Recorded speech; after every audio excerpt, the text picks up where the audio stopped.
Perfecto. Gracias por aceptar la invitación. No, a ustedes, muchas gracias por la invitación y he quedado maravillado. No conocía tanto de la organización, así que ya le he prestado muchísima atención. Están haciendo un excelente trabajo. Felicitaciones. Y bienvenido, esperamos que podamos hacer, yo soy la líder en el área de derechos humanos y empresa, es un área Ujú. nueva y esperamos poder contar contigo para poder de pronto hacer algún artículo o de pronto cartillas Claro, o cosas que podamos extender a lo largo fabuloso. del mundo. Claro, claro que sí, cuenta conmigo. Yo soy de Perú, pero estoy basado en Bogotá. Yo también Y estoy en creo Bogotá, que sí, bueno, entonces es una excelente oportunidad y podemos quedar para hablar. me encanta. Voy a ver por dónde está José para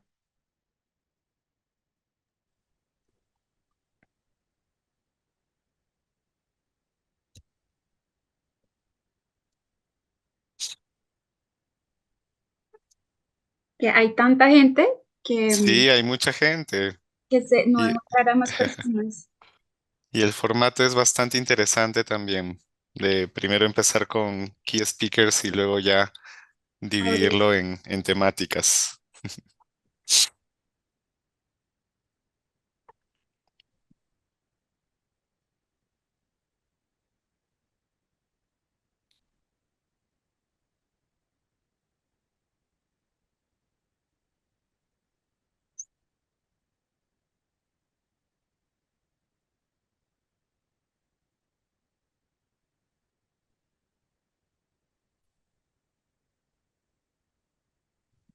Bueno, entonces, buenas tardes. Mi nombre es Juanita Hernández, soy colaboradora de Hecho por Nosotros y moderadora de este lab. Este lab se llama Empresas y Derechos Humanos. El día de hoy vamos a conversar sobre la importancia de la aplicación de los derechos humanos por parte de las empresas para alcanzar los Objetivos de Desarrollo Sostenible 2030 y de esta manera lograr innovación a través de la aplicación de los derechos humanos en los modelos de negocio, además de la competitividad en el mercado mientras generan un cambio positivo en su entorno. En este lab contamos con Miguel Ángel Barbosa López, quien es actualmente representante para Sudamérica del Business and Human Rights Resource Center de Londres y es coordinador de proyectos e investigador senior en el programa de Estado de Derecho para Latinoamérica. Bienvenido. Muchas gracias, Juanita, y por tu intermedio también un agradecimiento a Adriana y a todo el equipo de Animaná y Hecho por Nosotros. Creo que lo que he podido escuchar ahora en la sesión inicial tienen un alto compromiso por el avanzar, digamos, un modelo de negocio siempre sostenible y acorde también a los derechos humanos, así que muy agradecido por la invitación y contento de conversar con ustedes. Gracias, Miguel. Bueno, Miguel, nosotros sabemos que tú eres uno de los expertos más importantes en Latinoamérica en este tema. Y queremos preguntarte, ¿por qué crees que los derechos humanos juegan un papel fundamental en la sostenibilidad a corto, largo y mediano plazo en las empresas? ¿Por qué son importantes? Debemos recordar, Juanita, ahora que nosotros estuvimos viendo también el video sobre lo que hace Animana y hecho por nosotros, particularmente con el trabajo con artesanos, que nosotros a veces no ponemos rostros a los modelos de negocios. Y un modelo de negocio impacta tanto a personas, pero impacta también al medio ambiente. Entonces son dos escenarios importantes que si uno lo relaciona directamente con los objetivos de desarrollo sostenible, cuyos tres, digamos, pilares principales está vinculado al tema de erradicar la pobreza, el tema de también cuidar el planeta y sobre todo lograr o buscar paz y prosperidad, pues tiene en cuenta siempre a los derechos humanos. Esto me hace recordar y como para poder partir, nosotros a nivel de empresas y derechos humanos tenemos un instrumento internacional a nivel de Naciones Unidas, que son los principios rectores sobre empresas y derechos humanos, en donde se hablan de tres pilares. El pilar principal, digamos, que es el de protección, que está a cargo de los estados, el de respeto, que es el segundo, a cargo de las empresas, y el tercero, que es el desarrollar mecanismos, digamos, de reparación cuando existan violaciones a derechos humanos. Entonces, si nosotros nos centramos en el segundo pilar, que es el pilar de respeto, involucra a las empresas. Y las empresas tienen un rol principal en todo este proceso de protección de derechos humanos.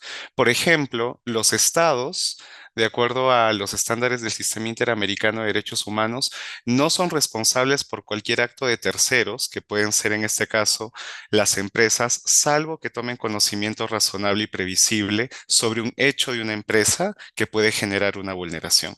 ¿Esto qué quiere decir? Que la empresa está en el centro de el escenario.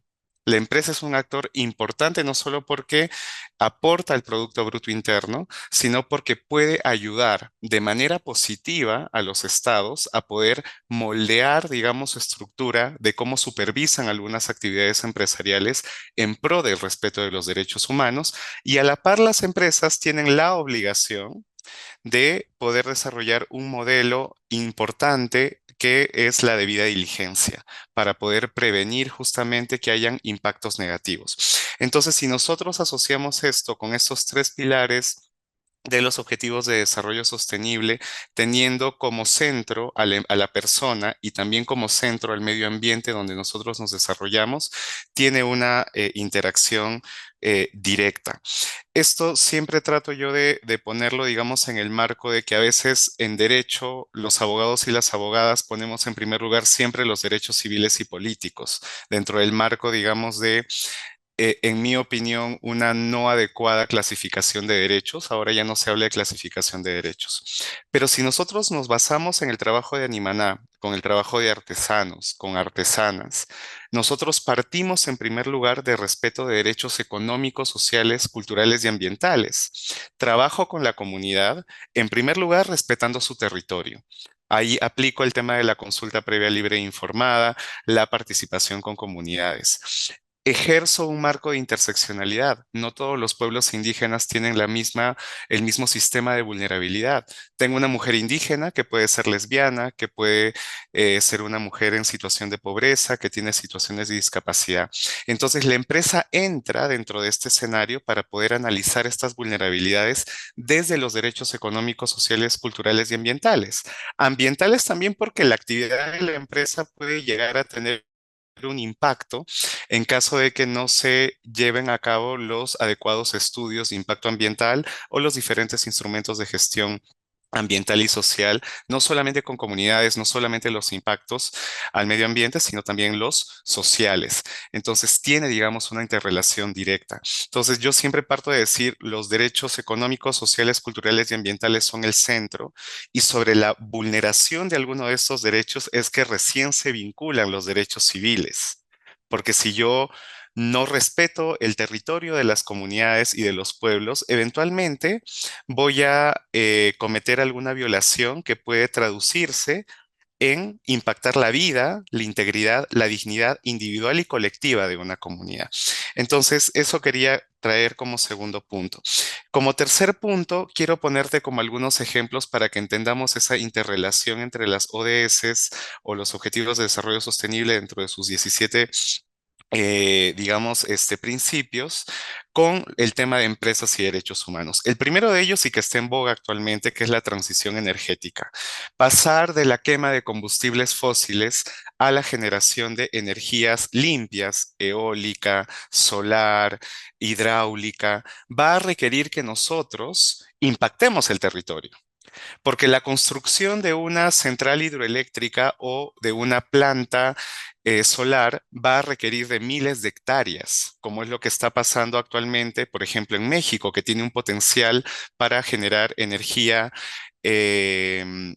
solar bastante positivo, sobre todo en la parte norte del país. Pero no queda ahí.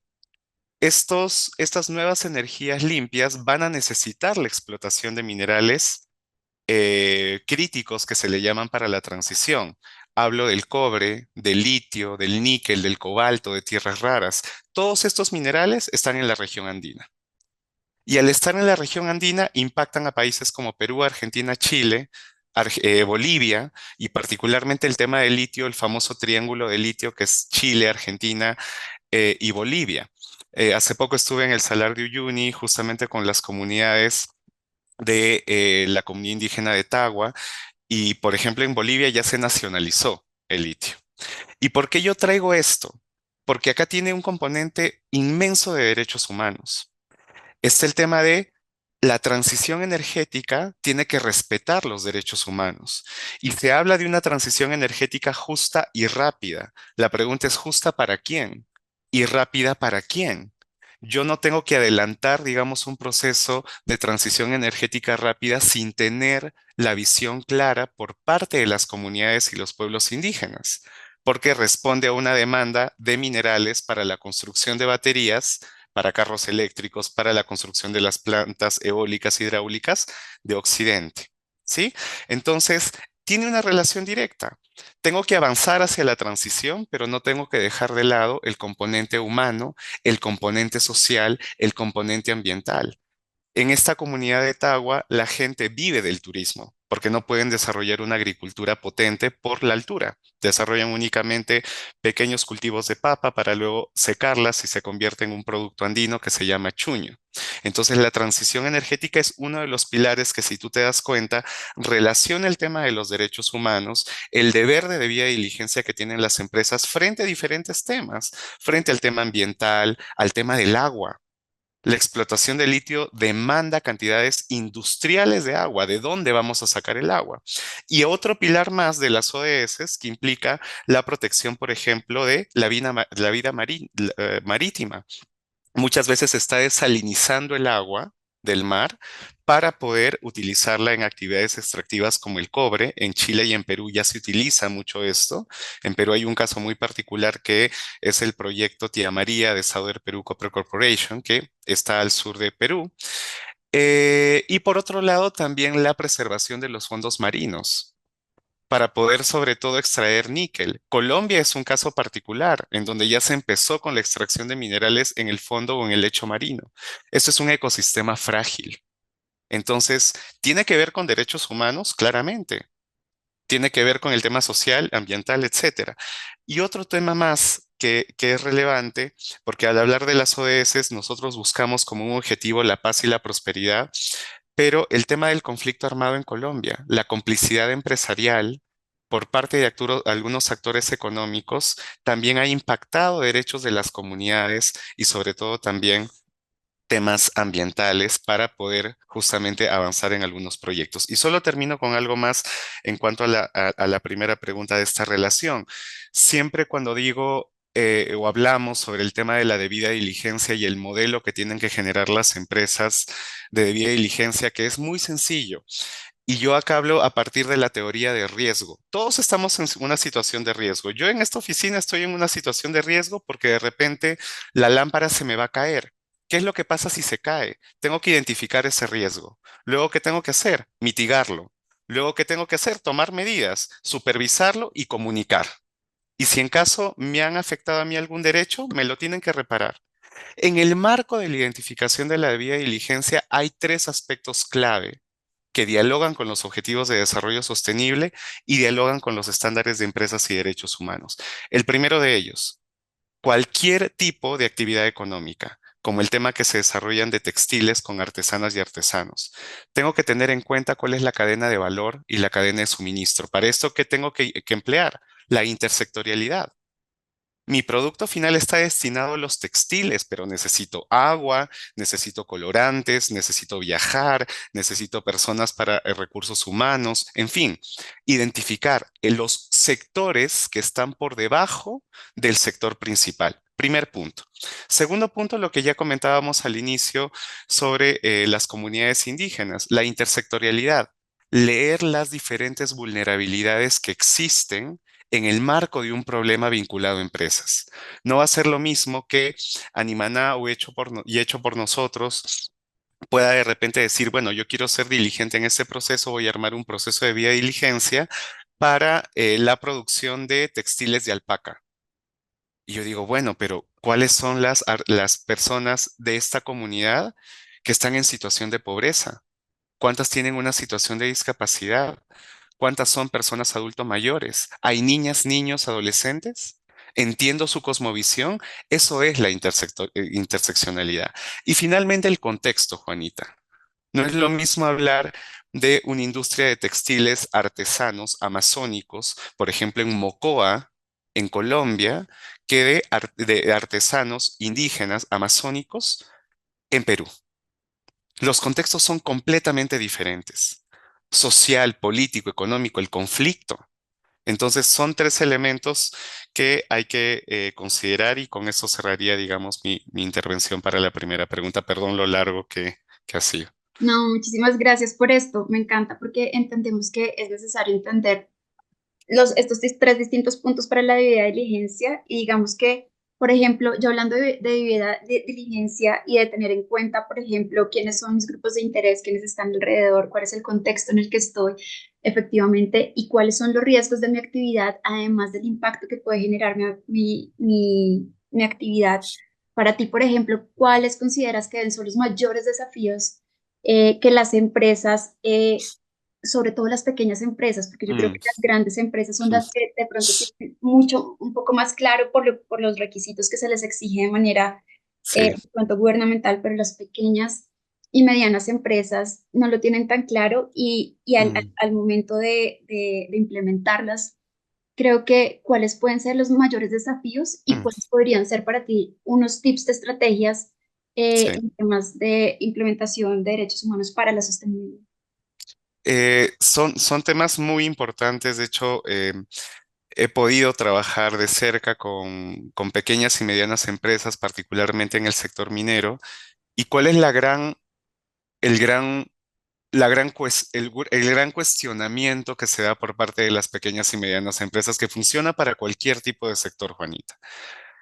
Que me dicen, bueno, los requisitos que me ponen para que yo como empresa integre la lista de proveedores de la empresa principal, de la empresa más grande, es demasiado exigente para mí. Yo no tengo la capacidad económica como para poder tener un modelo, un sistema de debida diligencia tan sofisticado con temas de género, LGBTI, indígenas, consulta, agua. Tengo toda la intención, pero no tengo los recursos. Entonces, el primer desafío, ¿cuál es? Falta de incentivos. Las empresas tienen que manejarse también por incentivos y acá entra directamente el Estado. El Estado tiene que generar las facilidades en materia de política fiscal, en materia de política tributaria, para poder de repente hacer ese nexo importante entre la banca internacional, el Banco Interamericano de Desarrollo, el Banco Mundial, en donde decir, bueno, mira, tenemos a pequeños y medianos empresarios que representan, al menos en Colombia, el 80% o un poco más, de acuerdo a un último informe de la Cámara de Comercio de Colombia, de Bogotá.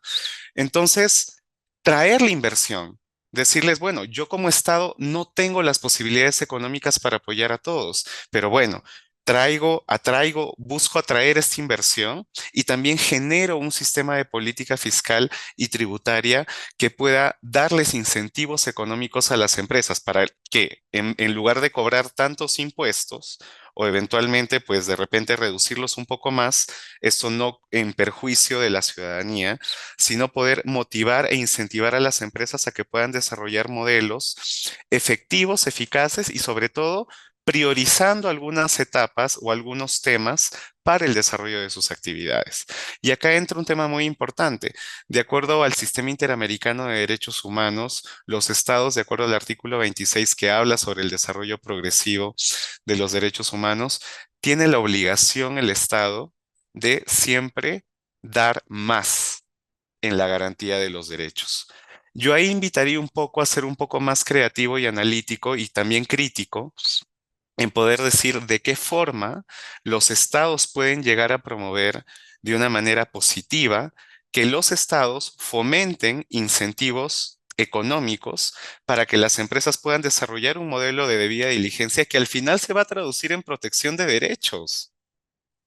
Se va a traducir en protección de derechos, porque al final, si quiero un modelo de debida diligencia lo suficientemente fuerte, pues voy a tener que desarrollarlo con recursos y las personas y el ambiente pues lo van a agradecer.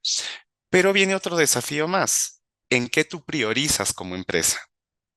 Un modelo de debida diligencia, si no tengo todos los recursos, tengo que darle prioridad a algunos de los temas. ¿Cuáles son? Yo me basaría primero en el contexto. ¿Cuáles han sido las principales problemáticas sociales, culturales, ambientales, políticas relacionadas con este sector en el territorio donde yo desarrollo este tipo de actividades?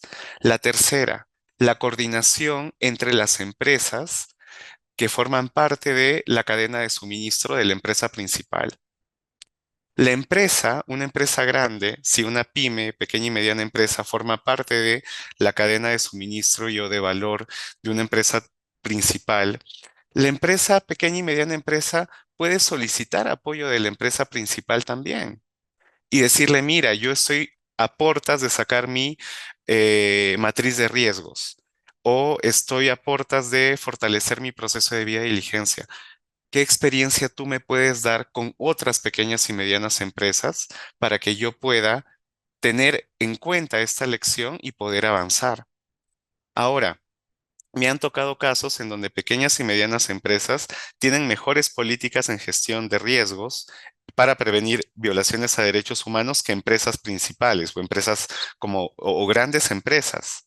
Y acá viene un tema muy importante. Las pequeñas y medianas empresas son pequeñas y medianas por nombre, pero no por capacidad.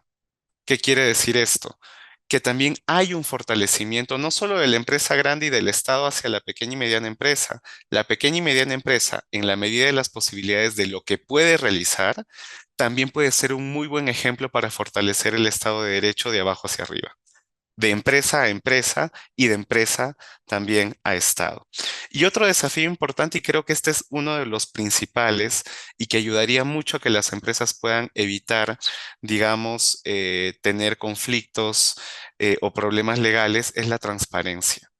Cómo yo logro de una mejor manera que las pequeñas y medianas empresas puedan transparentar de una mejor forma la información, porque las comunidades se quejan y dicen con justa razón de que no tienen la información necesaria.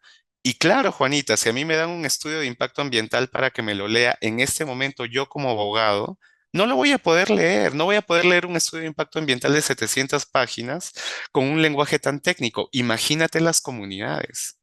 Es por eso que se generan esos lazos de desconfianza.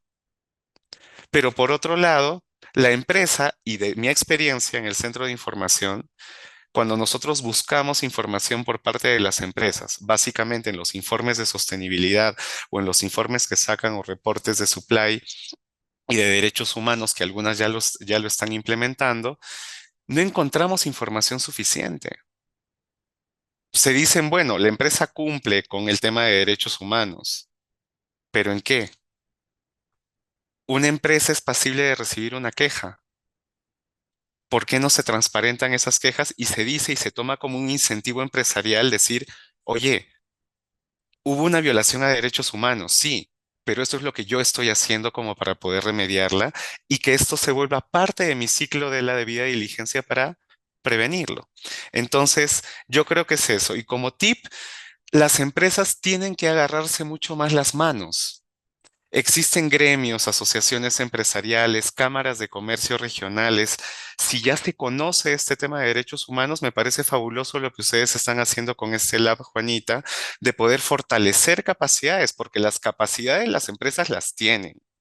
Fortalecer capacidades implica dar a conocer con mayor profundidad estos temas, sacar información que sea democrática para las demás personas a fin de poder afianzar mucho más los lazos de confianza y sobre todo no cerrarse al diálogo. Porque el cerrarse a veces al diálogo en mesas multiactor en donde está sociedad civil, empresa, Estado, es fatal. Yo he estado en muchas de estas. La empresa no quiere dialogar con la sociedad civil no quiere dialogar con las empresas y hay fraccionamientos también a nivel interno de la sociedad civil porque pues una organización de sociedad civil no necesariamente es indígena, asesoran a comunidades, pero las comunidades también quieren tener su propia voz, lo cual es perfectamente válido y es lo justo. Entonces, creo que esos podrían llegar a ser como mis tips, Juanita, para la pregunta que me has planteado. Me parece muy chévere lo que me comentas, porque efectivamente en esos temas, por ejemplo, de imagen de marca, cuando se Sí. habla de, eh, mejor dicho, como que es más o menos dificilísimo tener un mal review de lo que uno hace, pero efectivamente si uno como empresa reconoce su error y hace parte a las personas, a lo que hablábamos, a sus grupos de interés y dice, estoy haciendo esto, esto, esto, Poder Así es, generar procesos innovadores en la creación de marca y de comunidad y de pronto generar lazos, como tú dices, para poder entre todos seguir construyendo en temas de derechos humanos, en temas de innovación, porque es un tema de innovación, ¿no? El generar ujú, innovación social, creería yo, así es, poder generar esto y de además de apropiación de los contextos y territorios donde estoy, de lo que yo hago, porque estoy siendo transparente y estoy integrando, ¿no? Eh, así es, Está súper lindo este tema y me encanta el tema de la democratización de la información también. Ahí me acuerdo, por ejemplo, de lo que hacen, por ejemplo, los cómo vamos eh, en distintas ciudades para poder hacer como esas alianzas, el tema de los clústeres que a veces así es. tenemos solo económicos, pero de pronto en temas de derechos humanos y sostenibilidad falta un poco. Hay otra pregunta que yo tengo y a mí me llama mucho la atención, por ejemplo, el tema de la IA, ¿no? El tema de la IA y cómo efectivamente los derechos humanos en temas de recursos humanos internos de las empresas, cómo lo ves tú que puede afectar o cómo puede apoyar la propulsión de los derechos humanos, este recurso que es tan nuevo, ¿no? Y que es tan desconocido, digamos, a veces, o sea, como que todo el mundo le tiene miedo en muchas cosas, pero también puede potencializar, ¿no? ¿Te refieres a la innovación, Juanita? Sí, Temas señor. de innovación. Innovación tecnológica en IA. Sí, Es un tema que yo la verdad estoy aprendiendo de ustedes porque ustedes creo que tienen mucho trabajo sobre este tema. Dentro de mi experiencia y dentro de los derechos humanos, la innovación es como un punto central, pero absolutamente para todo. Desde el sistema interamericano, desde Naciones Unidas, se está tratando de trabajar en temas para poder innovar usando, por ejemplo, las nuevas tecnologías o de repente también utilizando la inteligencia artificial. Y ahí nuevamente quisiera tocar como tres puntos. La primera es sobre el uso de las tecnologías, de las nuevas tecnologías. Para este marco de la transición energética que te cuento, pues este transitar, digamos, para hacia energías limpias, se está utilizando tecnología de avanzada para, por ejemplo, la producción de automóviles, para la producción de baterías, para mejorar, digamos, la identificación de riesgos en un proceso de producción para lo que es el litio, para la producción de litio, para la producción de cobre. Inclusive en el sector de minería, y ahí me permito señalar a una empresa que es Anglo American. Anglo American creo que es la única empresa minera en la región que tiene camiones oruga, que son los que llevan todo el mineral y que básicamente son de 3 pisos, que son automáticos. ¿Esto qué genera? Que el riesgo sea menor porque ya no estoy, digamos, necesitando a una persona para que conduzca este camión oruga. Pero acá viene otro desafío más que seguramente tú te estás imaginando. Bueno, pero el uso de las nuevas tecnologías también tiene una implicación muy fuerte para el sector empresarial, el sector para la fuerza laboral. El usar más tecnología implica menos empleabilidad.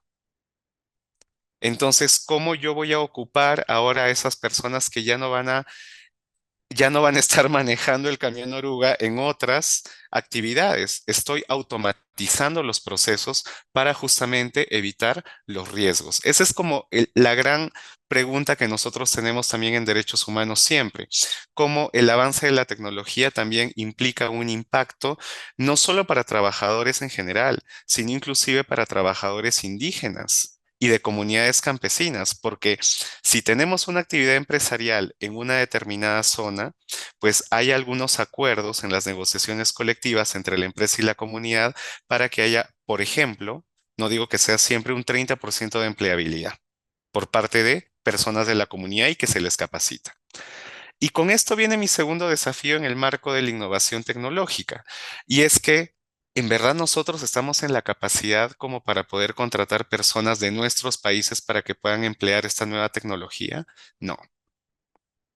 En la actualidad, muchas de las nuevas tecnologías que están ingresando, no tenemos la capacidad de contratar una persona, un ingeniero, que de repente esté en Perú, o esté en Bolivia o esté en Argentina para poder manejar, digamos, estas herramientas de una manera adecuada. Y ese es un gran problema que tenemos en la actualidad. Entonces, ¿qué es lo que hacemos? Subcontratamos.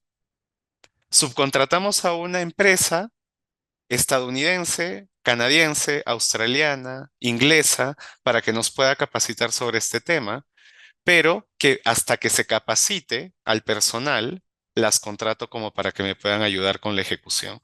Otra vez se reduce el nivel de empleabilidad.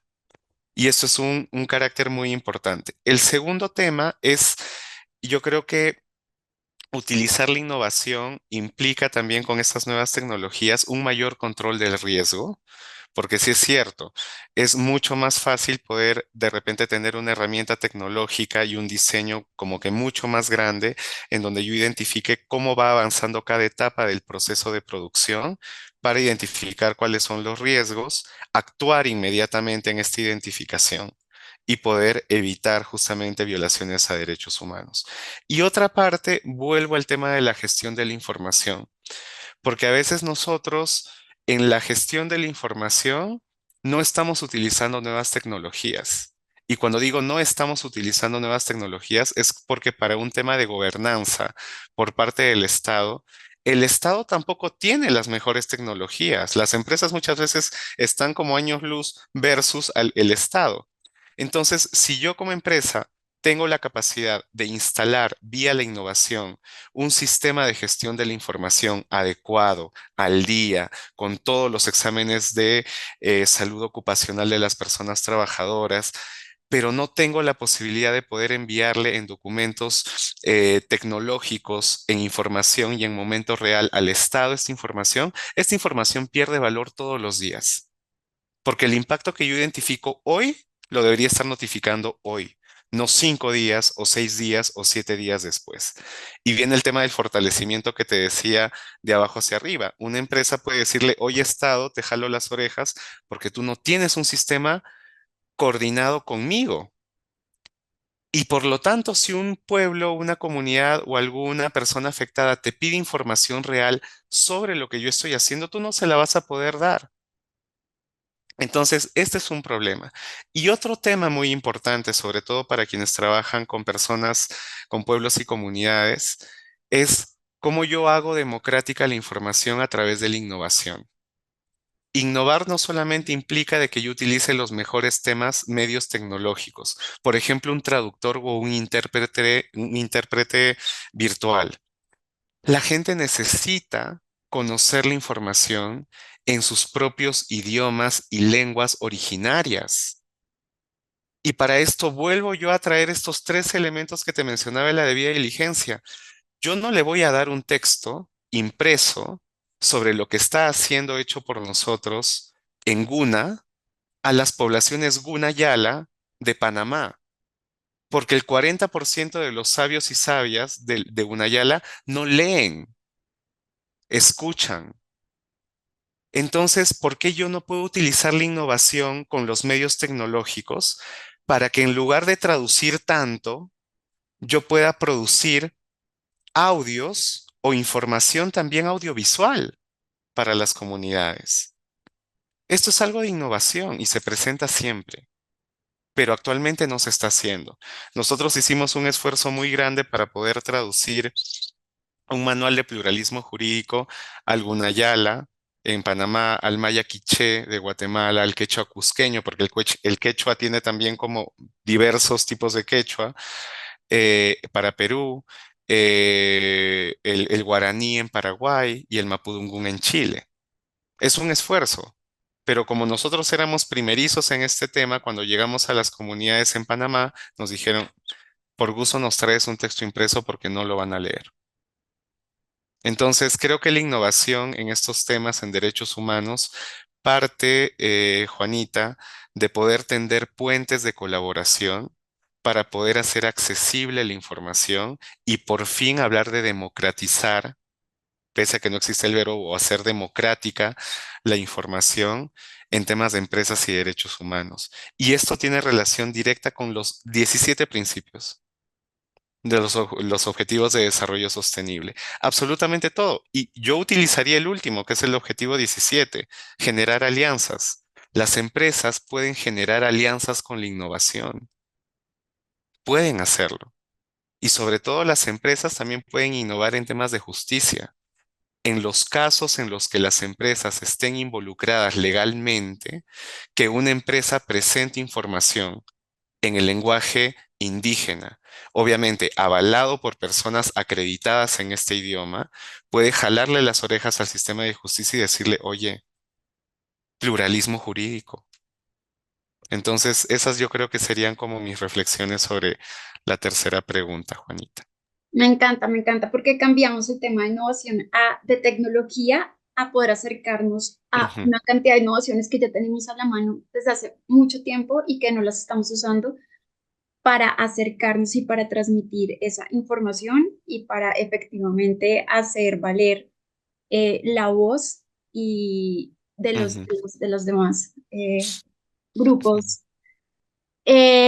Como a mí me gustaría que llegáramos con una conclusión de este lab y que ya al final de ahorita tú pudieras, ante como todas las personas que estamos, comentar a qué fue lo que llegamos acá y qué fue lo que comentamos.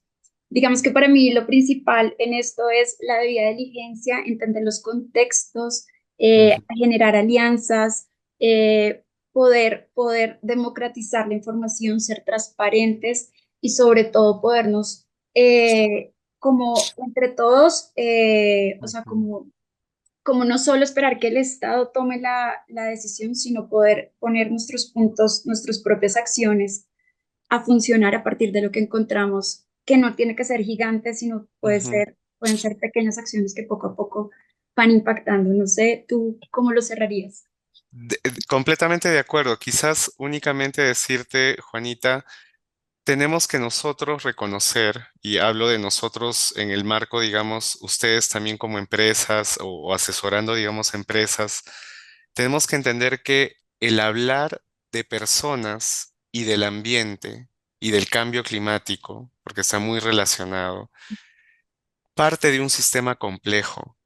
Nuestros sistemas económicos son complejos, pero no son estáticos, evolucionan y por lo tanto el riesgo también evoluciona. Entonces tenemos que tratar de estar en la vanguardia, de poder caminar con nuestras tecnologías, con nuestros procesos económicos, de la mano con los derechos humanos.